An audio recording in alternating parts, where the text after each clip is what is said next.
mas natutuwa ang Diyos kung kahit may problema tayo, nagsisimba tayo.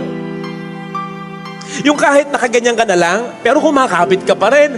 Kahit yung ilawan na sinasabi nga sa ating ebanghelyo, dapat may sinag lagi yan. Kahit umaandap-andap na yan dahil sa problema, okay lang. Basta at least buhay. Basta at least may liwanag. Umaandap. Sabi naman ng Panginoon, kahit ang pananampalataya maliit na lang, pagyayamanin ko yan. Basta yung maliit na pananampalataya yan, wag mo nga alisin yan.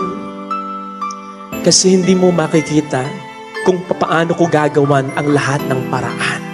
Gustuhin man ng Diyos na ipantindi sa atin, bakit nangyari ito, bakit ganon, hindi natin maintindihan. Pero ang mahalaga, may nakakakita para sa atin ng lahat, may nakakaintindi para sa atin ng lahat, at unti-unti, ibibigay niya sa atin yan. Basta kapit lang, all things will work out.